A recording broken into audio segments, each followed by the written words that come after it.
예. 이거 참 네. 이게 참 납득하기가 어렵습니다. 네. 그래서 국회 차원에서 아이고 큰일이네. 벌써 19분이라서 네. 국회 차원에서 네. 어제 어쨌든 국조특위를 출범시켰습니다. 네. 2월 13일까지입니다. 상당히 네. 깁니다. 45일간 국정조사를 하게 되는데요. 네. 사실상 그 1월은 국회 국조의 시간이다. 이렇게 네. 봐도 과언이 아닐 것 같습니다. 그렇습니다. 증인 채택, 참고인 채택, 뭐 이런 신문 범위 뭐 등등을 놓고 이제 여야 간의 협상을 해야 되는 차원이 있는데 네. 민주당은 기본적으로 어떤 요구 조건들을 걸고 어떻게 하고 있습니까? 저희들은 그 이번 내란에 관련된 준비 네. 단계, 실행, 그다음에 구체적으로 국회 침탈 배경, 예. 행위, 예. 선관위 침탈 배경, 행위 예. 이후에 예. 2차, 3차 예. 계엄을 내리려고 한 전반 이후의 네. 상황까지 네. 모든 상황을 실체적 진실을 규명을 하려고 하는 거고요. 네. 지금 여기 외에 네. 저번 회의를 통해서 이야기가 됐던 게 지금 우리가 강구하고 있는 게 있습니다. 네. 이거 정말 꼭 파악해야 되는데 북한에 네. 무인기를 침투시켜서 평양. 도발을 유도를 하려고 했다는 예. 발언들이 지금 나오고 있잖아요. 그렇습니다. 이건 또 다른 엄청난 일이라는 게 국민 목숨을 그렇습니다. 담보로 이런 행위를 했다고 할 수가 있는 예. 겁니다. 예. 그래서 이것에 대한 조사도 우리 국정조사에서 해야 된다라는 제기가 있었고 예. 이후에 위원회 의결을 통해서 저는 이것도 네. 명명백백히 예. 진실을 파헤쳐야 된다는 생각이 들고요. 지금은 수사기관을 통해서 일련의 과정들이 이제 구속 기소되면서 검찰발, 공조본발로 언론에 나오고 있습니다. 예. 국정조사는 이 매 사안들을 현안들을 다 불러낼 겁니다. 예. 정점의 대통령부터 중요 임무 종사자들을 다 소환해서 예. 국민들 앞에서 예. 직접 이 상황을 이야기하도록 하는 것이 네. 국정조사입니다. 예. 그래서 탄핵까지 예. 이 국민들이 이 상황의 심각성을 계속 예. 지켜보고 예. 탄핵까지 이어진다는 그런 중요한 이게 있고 저희들이 기간은 통상 국정조사는 60일 정도 해서 연기를 하는데 네. 오히려 45일 같은 경우는 저희들은 기간을 줄인 겁니다. 이미 수사를 통해서 내용들이 많이 나와 있기 때문에 예. 그걸 참고를 하고 예. 새롭게 예. 저희들이 찾아놔야 될 부분이기 때문에 예. 한 45일 정도 기간을 단축을 해서 압축적으로 하자. 한 이후에 시간이 부족하면 네. 한번 연기할 수가 있거든요. 네. 그렇게 해서 아무튼 실제적 진실을 규명하는 것뿐만이 아니고 네. 이 내란 혐의에 대해서는 국정조사는 국민들 앞에 국민의 법정을 만드는 거다. 네. 그렇게 생각하시면 될 것 국민의 같습니다. 법정을 만드는 예. 거다.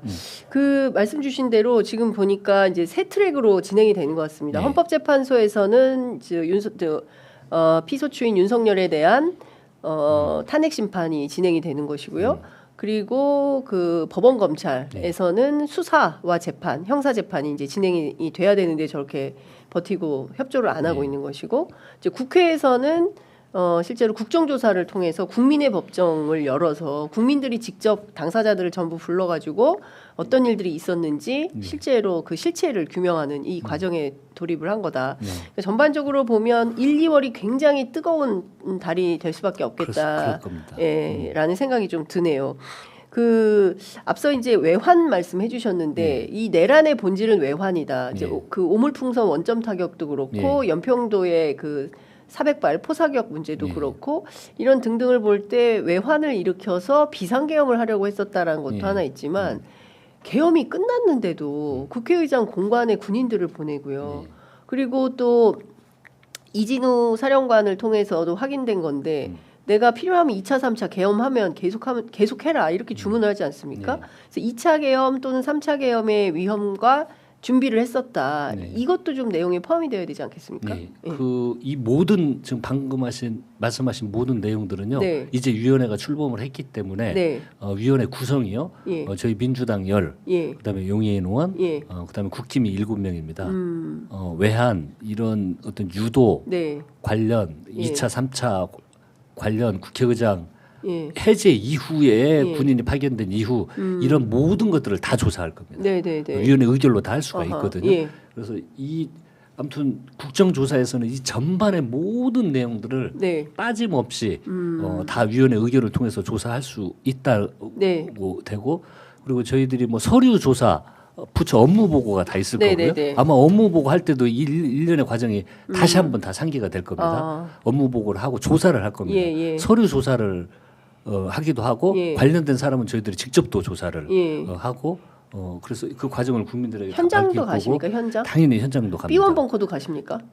아무튼 이제 그게 법적으로 허용되는 예. 곳은 현장 방문도 다 할 겁니다. 신길동에도 거기다 체포하려고 했었다는 거잖아요. 예. 국회 인근에. 예. 그럼 거기도 현장에 가보십니까? 저희들이 주요 일정이 현장 방문입니다.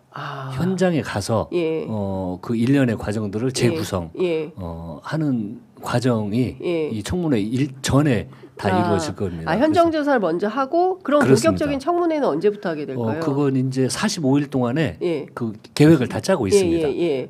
그래서 그 일정에 맞게 하고 그 청문 전에 네. 현장 방문은 주요 예. 일정으로 해서 저희들이 직접 방문할 계획을 지금 현재 세우고 있습니다. 네.